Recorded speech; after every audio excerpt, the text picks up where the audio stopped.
Thank you.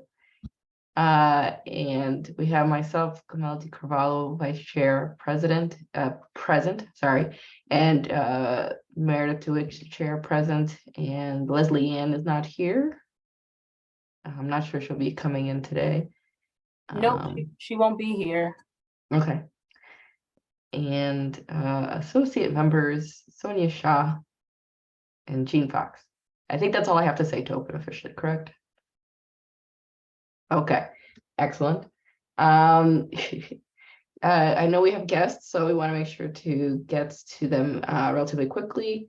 So we can just very quickly, I know Meredith, if you can unmute and, move to accept the November minutes.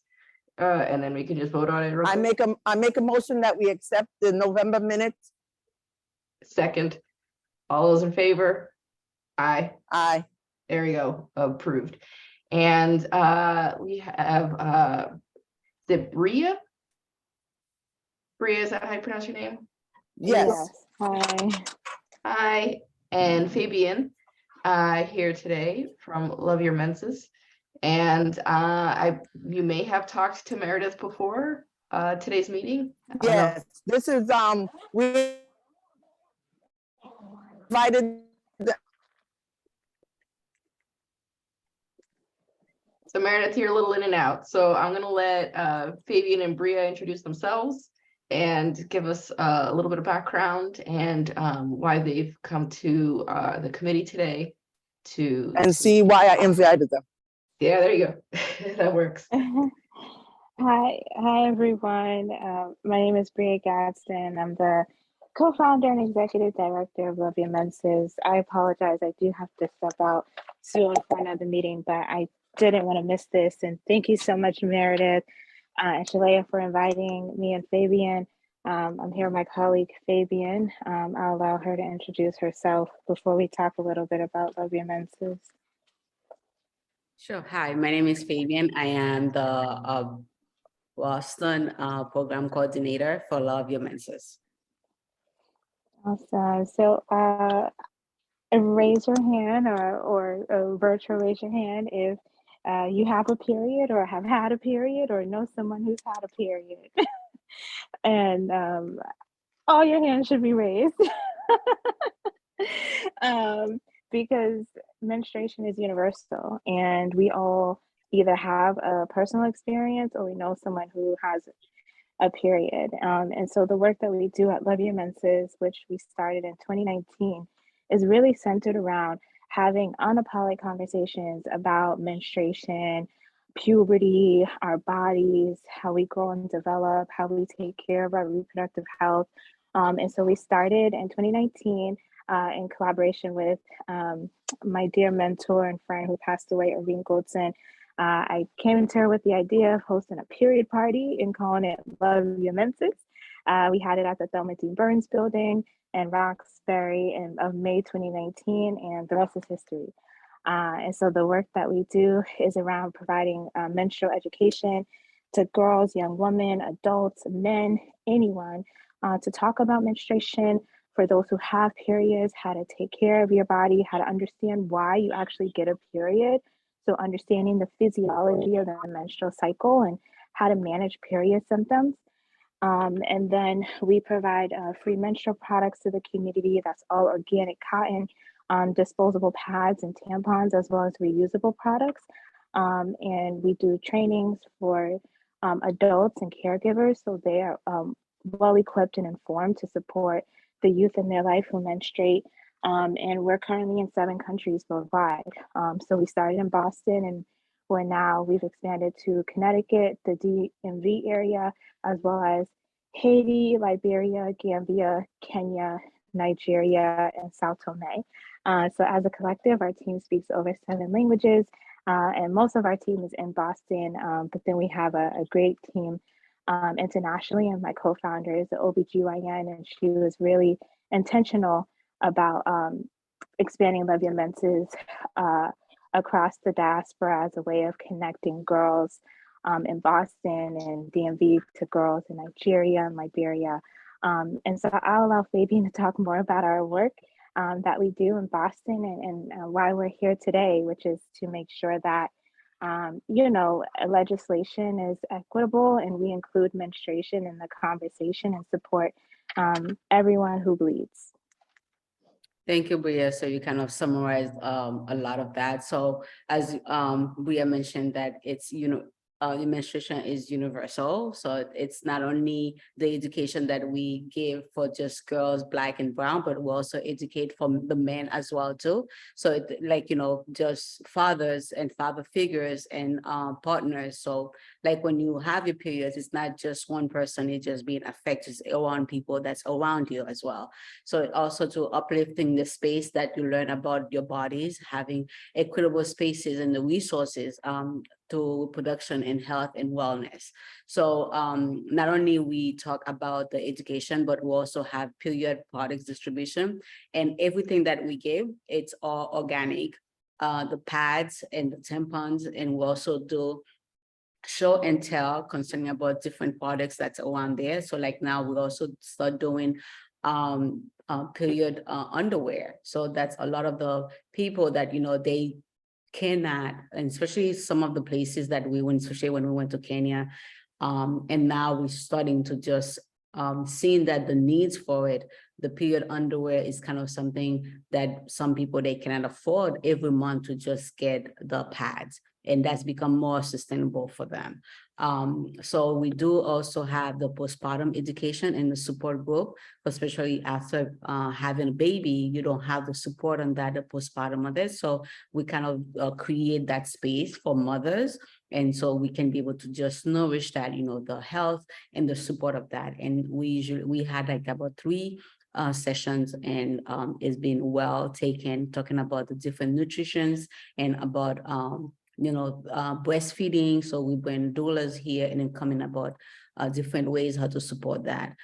As well, we do the STEM youth program, where we do have an app called Outflow. It's all about young girls from age 9 all the way to 13. They developed the STEM app, and it's all led about to the youth. And we did the first app. It's free. You can download it by your Apple and as well the Android, and you can download that. So what it does, it pretty much gives you your cycle and if you have any questions about, you have cramps, you have everything, so you can download that app and it will be able to give you, it's all led by those young girls.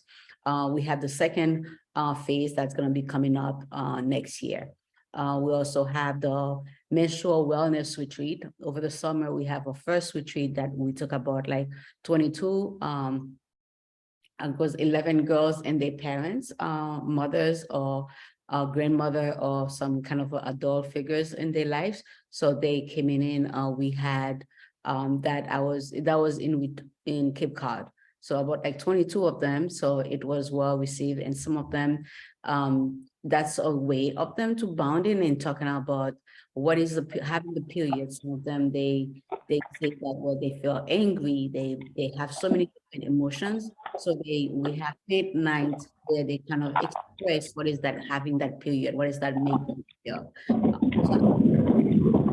For that, we just talk about that, and no judgment, and nobody kind of tell them, you're not supposed to feel about your body that way. When you feel bloated, when you feel having that self-helpless, what does that mean? So to understand that you are not the only one. So imagine like, period is universal, and that's a way that you can be able to just bring another girl's coming in, have a headache, has cramp, have back pain, or you feel your mood is kind of low. So that's a way you can talk to say, okay, what do? You drink tea, or you put the heat pad, so they kind of be able to talk to each other.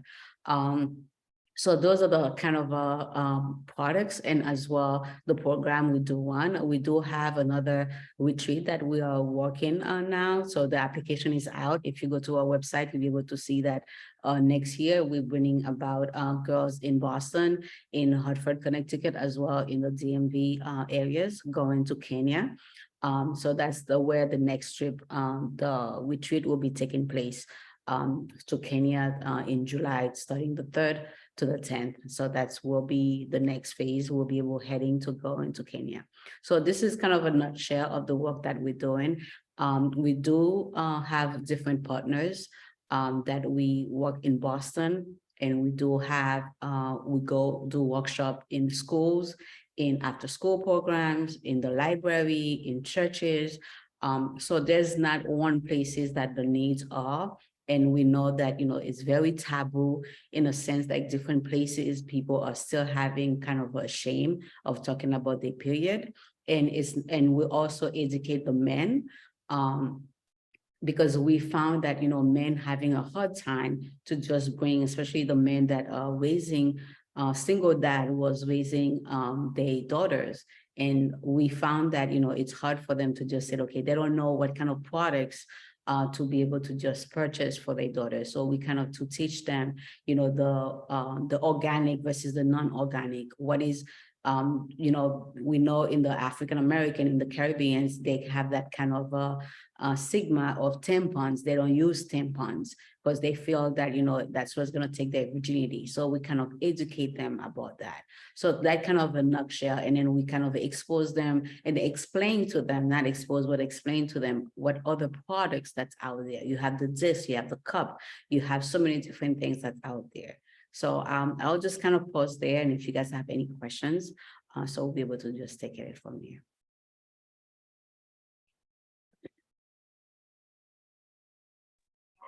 First, I just want to say thank you both so much for joining. Definitely feel free to ask questions. I know you all have to leave too, so I can make sure that the committee gets your emails also in direct contact.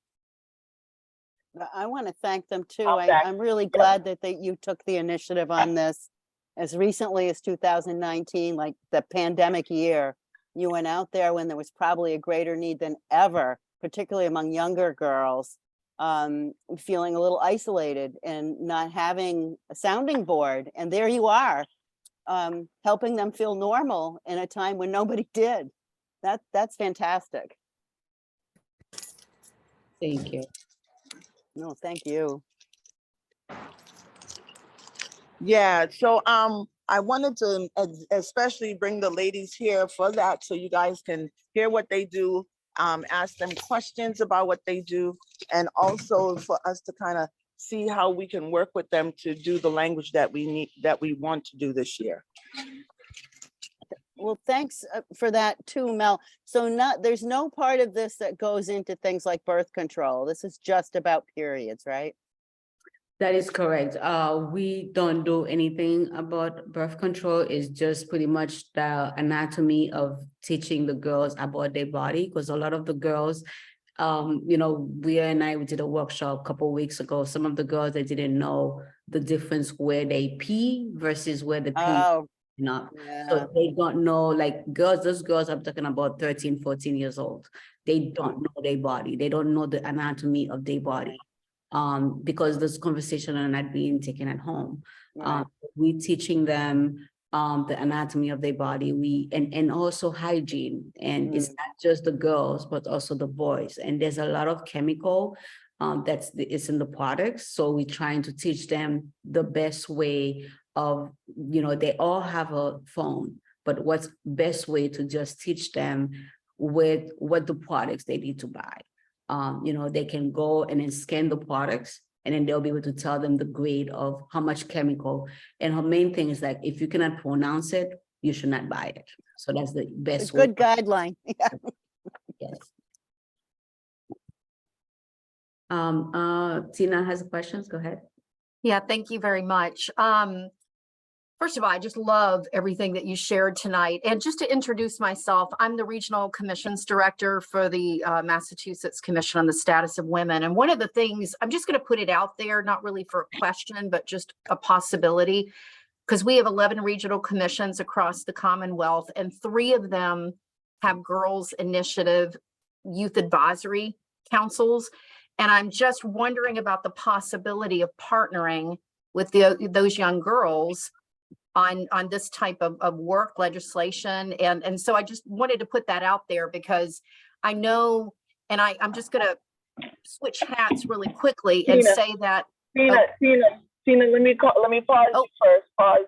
a second. Thank you for what you're saying, but I don't want you to go in misstep.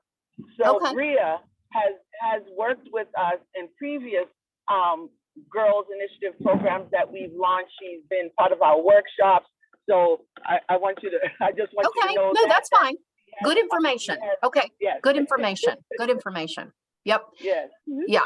Yeah, and I'll just a quick switch of hats. I'm a sitting school committee member, and I can tell you that this is a topic that has come before my school committee a couple of times. So I really, really appreciate your work, and particularly for the courage that young women are having now to get up and talk about this in front of a public body such as a school committee. So thank you. Yeah, thank you. Yeah, So, because we do have like the girls, they pretty much led of different things. So they are the one who kind of driven on that. So especially on the apps. So they are the one who kind of put the idea of what do they want the apps to have? How do they want the apps to look like?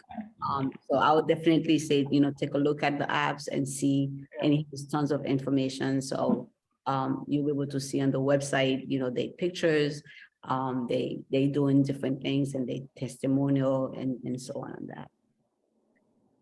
so I had oh, sorry, Meredith. Okay. So I just had a quick question as far as from what you're seeing in the work that you're doing and working directly with the girls, what would you say would be the primary things that would be a priority for like legislative support? So would it be, you know, sex ed, like sexual health education? Would it be products in the schools, available in the schools? What would be, if you were trying to, you know, prioritize a legislative thing, what would be the main thing?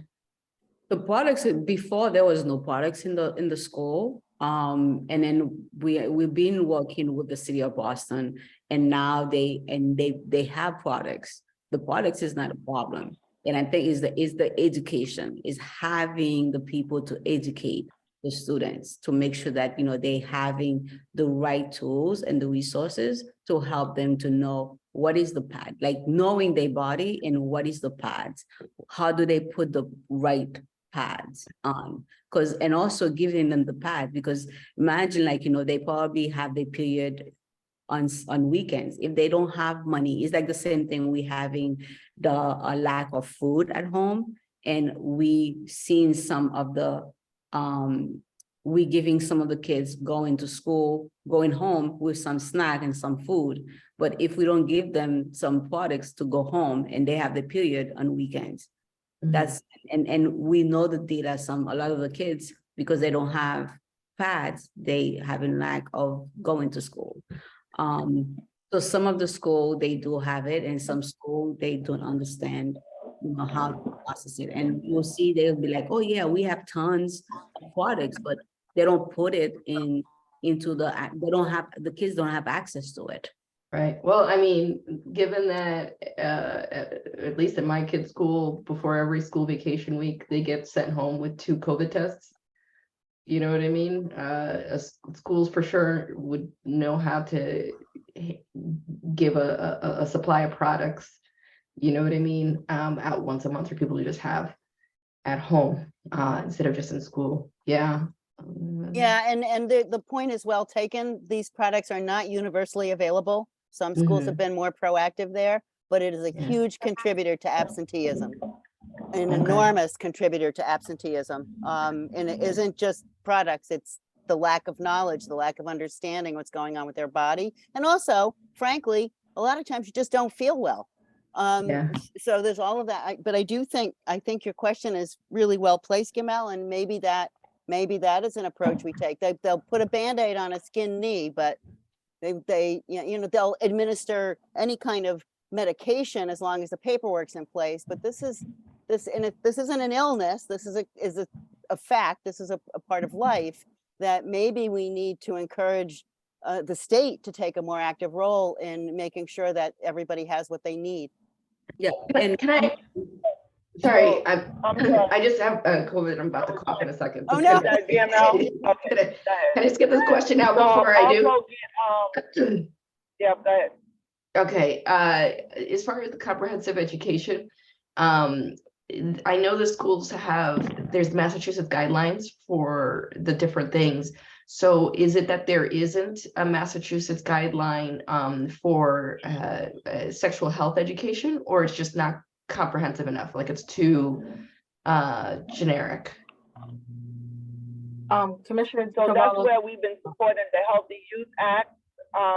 And that's one of the reasons we really don't have the Healthy Youth Act that we've been supporting Repo Day is to get that curriculum back into the school system, because it is not mandated. It is not something that the Commonwealth schools do right now. Also, I was the Healthy Youth Act and what was the other one, Jean?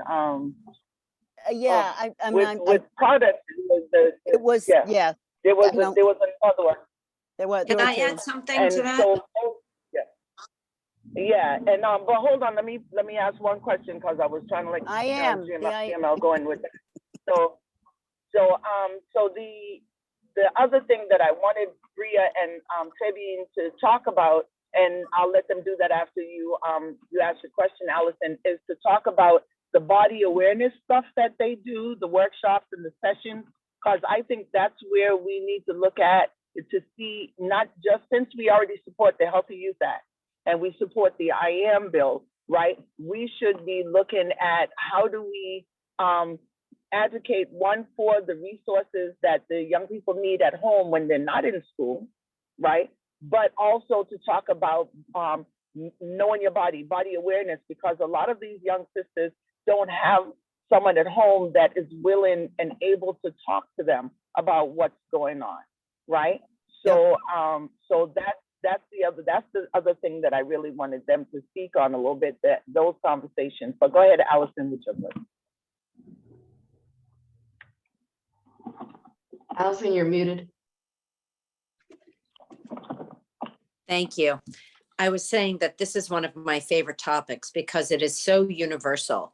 And I remember when I first came to the commission, this was one of my things. And what kept coming up is the Catholic Church and how I was always interested in more education, more sex education, cycles, all of that stuff. And I remember when I first joined, I kept hearing, oh, the Catholic Church won't like it. Oh, it's so hard with the influence of the church. And I think that's something that we need to consider is the impact of that organization and others and how we frame the language for this incredibly important thing where, all the battles might look on the surface, right? So for example, abortion, it's, the conversation seems to stop at the fetus or however it's defined. But what is very seldom discussed is why women are so against this and vehemently want to have the choice, because it takes women out of the workforce, because it stops education in its tracks, because any forward momentum or motion can do these things. And I think if we're able to convey those types of long-term impacts, we will have a much easier path, if you will, to communicate whatever it is that we want to. Can I just, I think we did put something like, it's like not only the, we mentioned like just to share that not only the fact that they're giving the resources, but also the education needs to talk about the trauma the kids are going to, because the period pain, because everybody experience period pain differently. It can be a headache, it can be a back pain, it can be a cramps, and every month, every student's probably having it, different. But some teachers may not understand what is the trauma pain the child may not be going through. If a child is coming with pain, and especially doesn't have food in their stomach and they're in pain, there's no way, no how the child's going to be able to learn on that day. So they need to understand that. So I think, the education piece is just coming so many different ways. And then if they coming in with one pad, and Right. they coming in and they only coming in to just get the pad in school, because sometimes, like some school, they have to go to the nurse and they have to write their name down. That's kind of a shame for them. That's the reason we're pushing to make sure that they have those dispensers. There's another program, we have pad on the wall to make sure they have it in the bathroom, to have those products available in the bathroom. The students can take as they wish, as they need to. They don't have to go to the nurse. They don't have to go to the office to take that available to them. Because if the schools have it available, they should not be ashamed to just requesting it as needed. And this is definitely part of the conversation for a broader take on women's reproductive health.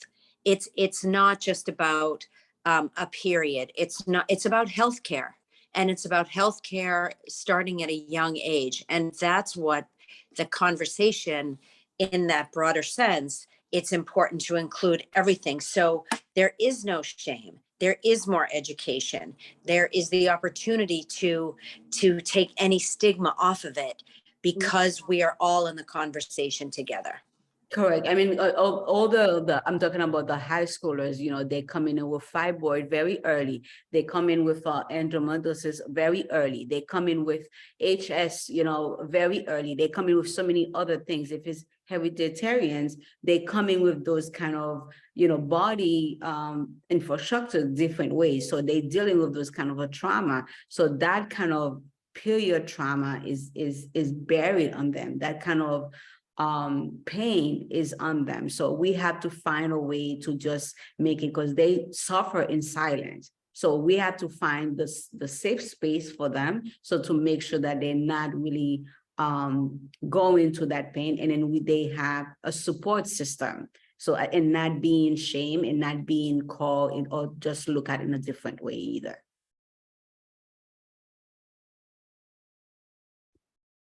Thank you so much. I know you all have to go to another meeting.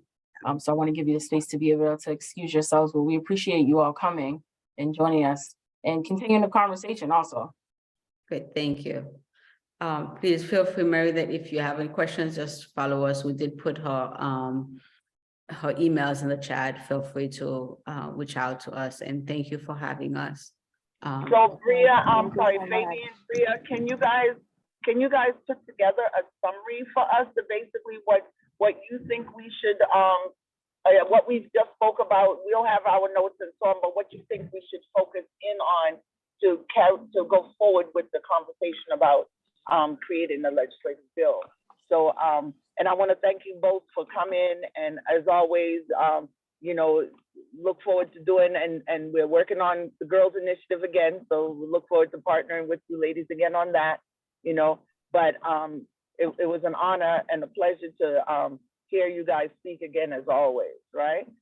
Did everybody, Carvalho, you have anything else? Did anybody else have any other questions? Because the two ladies have two different meetings they have to get to.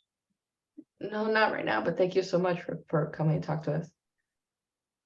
Thank you, thank you. Oh, Bria, also, that product that you had used when you were doing a day-by-day blog on it, can you send us something on? I couldn't remember what it was, and it was something around the pains of the menstrual pains and assistance, because that's another thing too that maybe we can look at to see services or things that are offered out there for our young women and our women who might need something other than a holistic, in a holistic manner. You know what I mean? Yes. Thank you so much, Meredith, for inviting us. And yes, I definitely will share more information on that. And I think it's so important to talk about pain, because we don't talk about it enough, and it's having mental effects on youth and adults in terms of reproductive pain. And so I'll definitely share that resource, and Fabi and I could work on sending a guide as well, a summary. Thank you. Thank you, everyone. Have a wonderful evening and happy holidays to you all. Thank you. Thank you all. Happy holidays. Thank you. Thank you. Bye. Thank you, ladies. That was like awesome. I'm sorry I was in the car driving. So what do you ladies think? Did that bring us enough information to the table? We can continue conversations, but did that help with some of what we were talking about? Especially Jean, what's your thoughts? Because when I brought it to the table and thought about the Mensis part, I knew they would bring to the table about the mental health and the trauma attached to the Mensis pain. So Yeah. yeah. No, I'm really Yeah. glad you invited them. I think it was very helpful, and I think that we have already some concrete ideas about advocacy. And then we'll get some more information from them. That's right where I was going to. So thanks, Meredith. This is great. Thank you, Allison. I know this was something you had talked about previously too. So, and I know with your young lady, you've spoken on it a couple of times. So I'm hoping that this kind of gives a little bit more on where we can go. I know we have to look at it from all aspects of the Commonwealth, you know, those that are in support of abortion, those that aren't in support of abortion, those that are in support of sex ed in schools, those that aren't in support. So we have to look at it from all aspects. So I just wanted to make sure we have enough conversation, you know, around all of that, you know. Yeah. Allison, you're muted. Yes, she did. Yeah. Thank you again. And Gamal, one thing I thought you said sounded so interesting to me was about the schools, and they are a real distribution channel for us, for anybody. Huge. Yes. And so, you know, that I think is a really interesting thing as we're looking to, you know, from a low-hanging fruit perspective, how can we get them involved in jelly? How can we get them involved in whatever we do? Or, you know, or point them in the direction of the Treasury to learn about women's economic opportunities, things like that. You know, I think this is obviously a question for a much bigger conversation, but how can we use and look at and Mayor Wu, right? Especially the Boston Public Schools as a distribution channel for whatever messages or advocacy or programming or whatever. How, you know, let's be that purple piece of paper in everybody's backpack. Nice. Yeah. And I appreciate, Meredith, your point on thinking of the different, like proactively thinking of the counter arguments ahead of time so that you can get ahead of it. And, you know, I think there's definitely a place where whether you are a home that is okay with tampons or not, or pads or not, right? If you have a home with a person that menstruates, they're going to need something. And so it's not like we're sending the kids home with birth control and condoms, right? It's sending the kids home with a thing they're going to need anyway, like toilet paper, you know? Yeah. And so I think kind of being, taking that perspective on it, I think is a good approach, right? Like it's no different than sending kids home with COVID tests, with toilet paper or paper bags for lunch, right? Right. And so I think that's a good approach. And one of the things too, just to jump in, when you talk about homes and disenfranchised homes that are on TAFCC, right? And the fact that when we did EBT reform, that we took off body with soap, we took off hygiene products, we took off necessities that are very expensive, hard to afford, you know, for certain homes. And now here's that conversation. How do we go back and say, we have to find a way to be able to assist these homes to purchase these needed items through their transitional funding? Yeah, that's a great point. And you could also even, you know, someone could make a counter argument about public waste of monies or whatever, but it's the kind of thing, like if you're on WIC you get shipped something to your house, whether you've signed up, so, you know, you're on some checklist as having a female in the home or not, right? Worst case Right. scenario is some person without a uterus gets the products and they don't use them and they give them away. You know what I mean? That's the worst thing that could possibly happen in that situation. Right, Like all those COVID tests that got mailed out to everybody in the whole country, right? So, Yes. you know, there's definitely a lot of ways we could approach it from kind of the mass distribution hygiene level as well. And, you know, hopefully skirt around the culture war and religious debate part of it. Right, exactly. Mhm.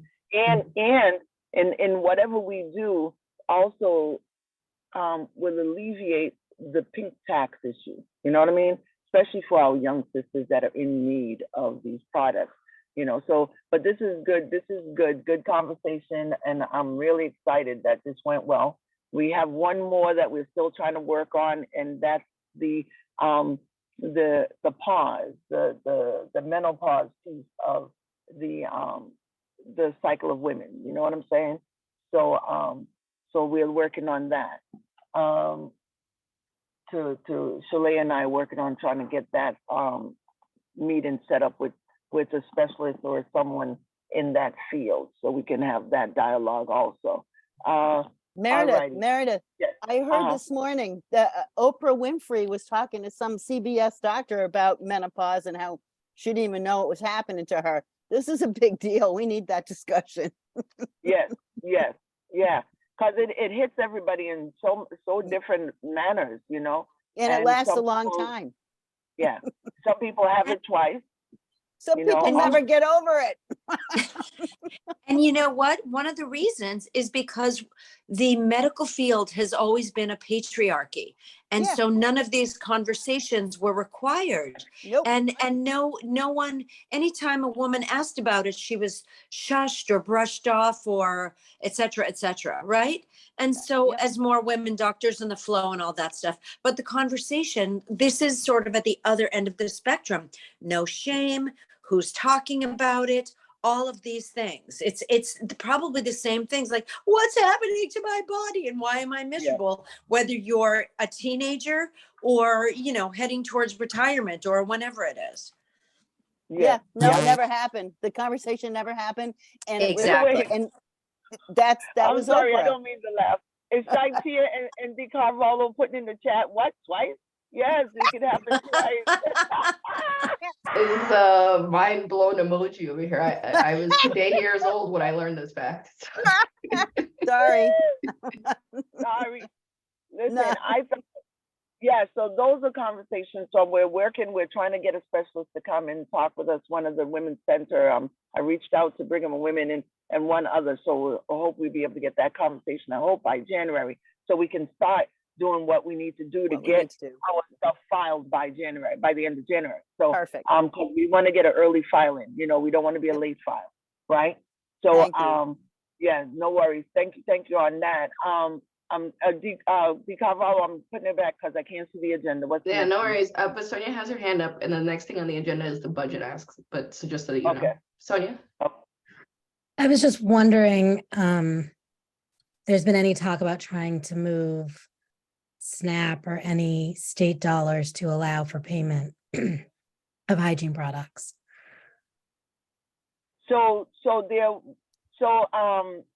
That's one of the things I wanted to go back. I want to pull back up. EBT reform bill was done in 2014, 2013. What was it, Jean? 2013, 2014? Yeah, when it they was, did yeah. Donna O'Connor was, Yep. yeah. So Yep. we did, so Massachusetts did an EBT reform. And when they did the EBT reform, they took those products off.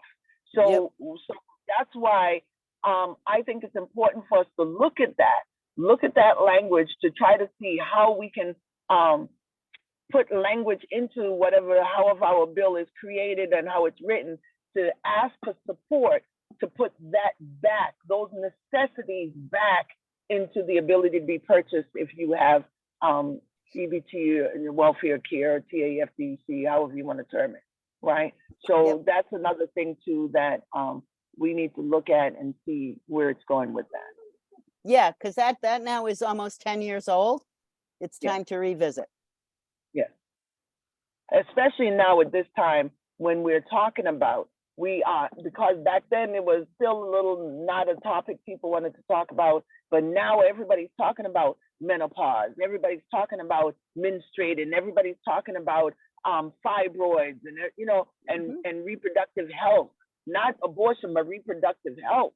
So if you want to talk about it, and if we, in our communities, in our LGBTQ and trans communities, we're getting major companies to change their logos and so on, because we now have trans who still have uterus, but are trans men. So the conversation is there. So I think the door is open for us to now have such just an ability to file something to say, okay, we are the Women's Commission, and we are seeking our legislative support in doing what's right for the women and girls of the Commonwealth of Massachusetts. It could even have a bit of a inflation relief lens to it as well, because of the economic impact of making these things be part of the categories under the EBT again. Yeah. So there's a double thing there. And Right. wait, one last thing, I do want to just throw out there that even though it's sort of related, but Tampax and sanitary stuff for women in prisons, and we can bring that back at a later date when there's more time. Okay, thank you so much. So on the budget piece, Shaitia wanted to pull in and talk about the budget with us. I just wanted to flag it here for each of the committees. Treasurer Liang is looking for feedback so that we can get a vote on the draft for fiscal year 24 by the full commission this month. So if you haven't put eyes on it, I'm happy to drop the link in the chat in just a moment. But if you could provide any feedback, thoughts, questions to Nina this week so that we can incorporate that and give feedback or incorporate that feedback into the full commission proposal that we're going to share and hopefully get a vote on. I just want to ask this committee to have eyes on it as it relates to legislative work and advocacy. However those dollars translate in your mind, make sure that you see that reflected in our drafted budget. I know primarily programming that's linked to this committee is Advocacy Day, any legislative advocacy work or training in girls, and then obviously what we hear from our hearings gets translated into our reports. Those are like the big things, but that doesn't mean we might not have room for new ideas or initiatives that the legislative committee might be interested in exploring. But again, just a flag for folks to put eyes on the fiscal year 24 draft budget. Okay, so in that prospect, we should look at it, because I'm wondering if this year, other than just doing the phone banking and the emailing, maybe a campaign where, when it comes to our top 3 priorities, maybe a postcard that we can get people to sign off, and we can have that mailed into their legislators.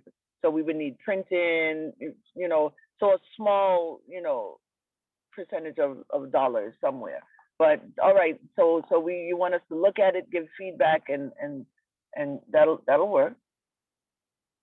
Okay, thank you. The next thing on the agenda is an update on the SANE nurses. So the letter was drafted. There was an email follow-up, and then a second statement update is what's on the agenda. Right, so the statement did go out, that was attached to the email for everybody to see what went out.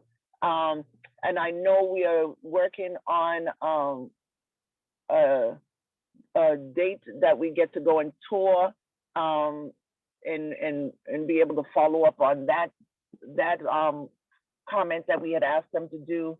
I do know since the statement has gone out, I haven't seen too much of a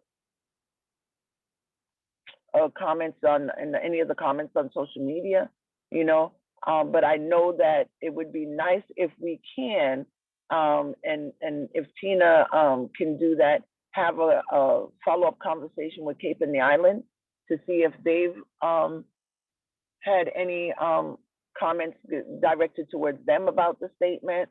I think we hit the nail on the head when in our statement, and we have DPH and EOHHS expecting us to follow up. Even under the new administration, they know we're coming back.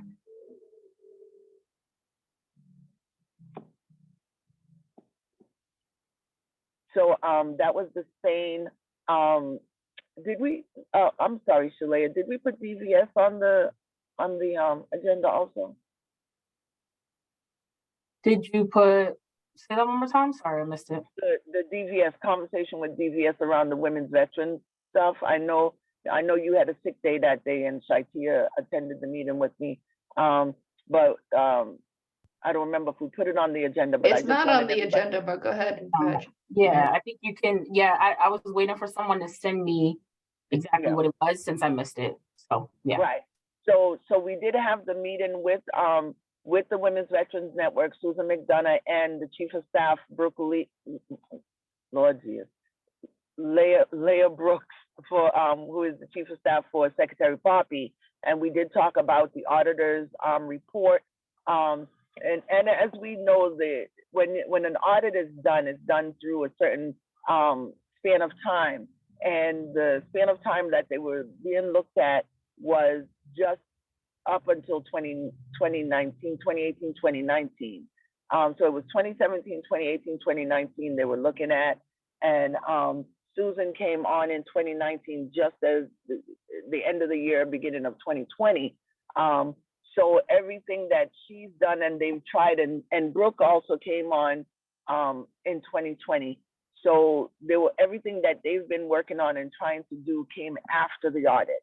And as I've stated before, I serve on the steering committee for the WVN, and I let them know also in the meeting that I wasn't surprised at the auditor's report, because those are some of the issues that I have been pointing out to the previous directors of the WVN, and trying to make sure that Susan does different.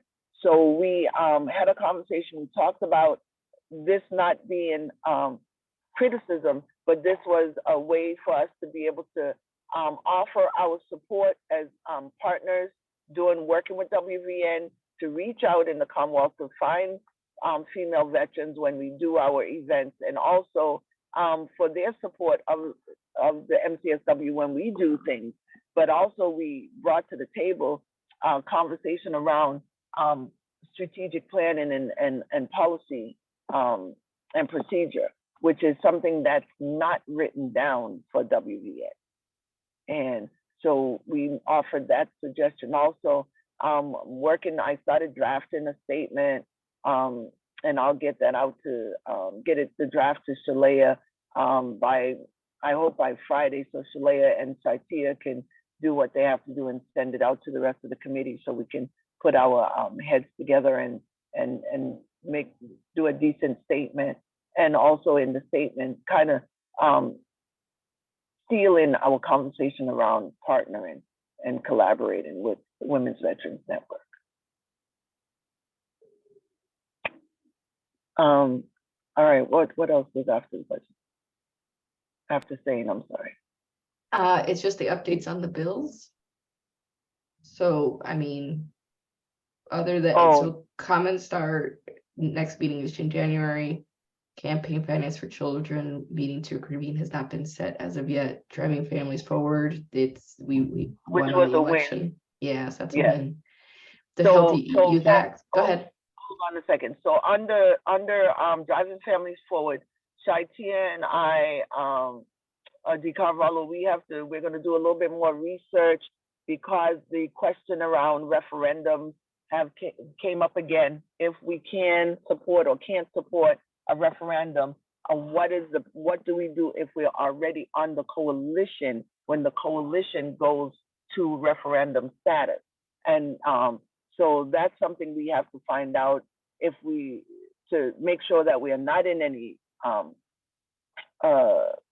conflicts or any interest, anything other than what we're supposed to do when it comes to something like that, because So, part of the coalition, yeah. sorry, just to clarify, are you saying for like future reference, like researching and clarifying the process of what we should follow if something like this happens again? Is that what you're saying? Yes.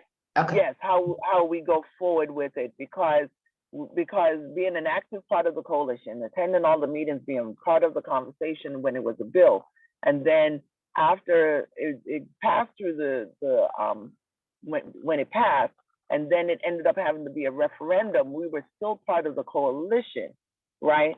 And so the question came up twice about can we do that even though we can't support a referendum? Can we still remain on the coalition? And so we have to check on that, because I'm feeling if we did all of the work as part of the coalition, we shouldn't remove our name from the coalition just because it became a referendum, but we should be cautious about how we support it when it becomes a referendum. Does that make sense?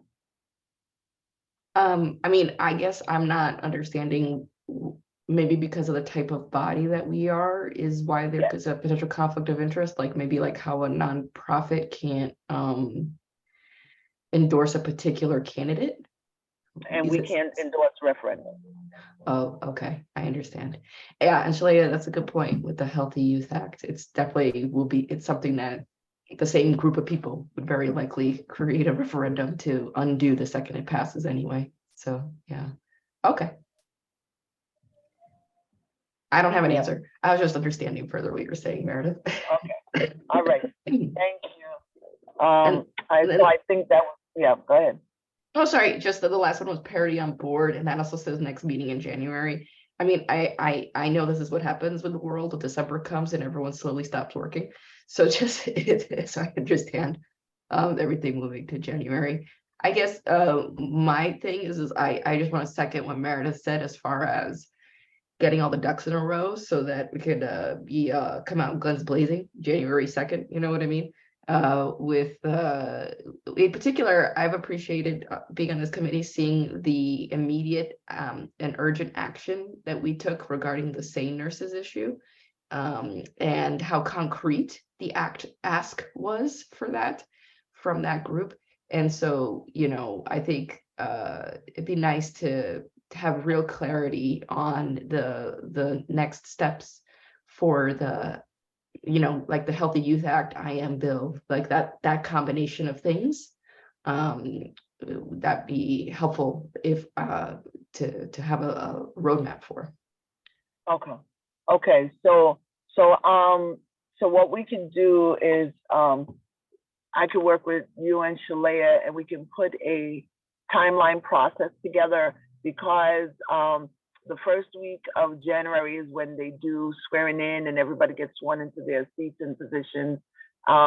Then they get comfortable and the rookies get assigned to the bullpen, and they have, that time. And then they have enough time to start pulling their legislative bills together.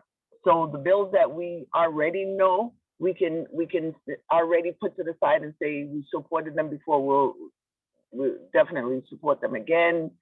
We can shift them on our priorities, but we also need to be able to leave space for new legislation that's being filed, because we might see something new that we want to endorse or support, or back, or be a part of a coalition, or even our own bills that we're trying to get filed will be on our priority list. So we can put a little, step-by-step timeline together. This is when we have to know by, this is when we need to file. Also, meetings with the Women's Caucus about their bills, meeting with the Black Caucus about theirs, the Cape delegation, all of the different entities that we should talk to see what legislative bills they are carrying and see if they coincide with our stuff. So we'll put all of that together.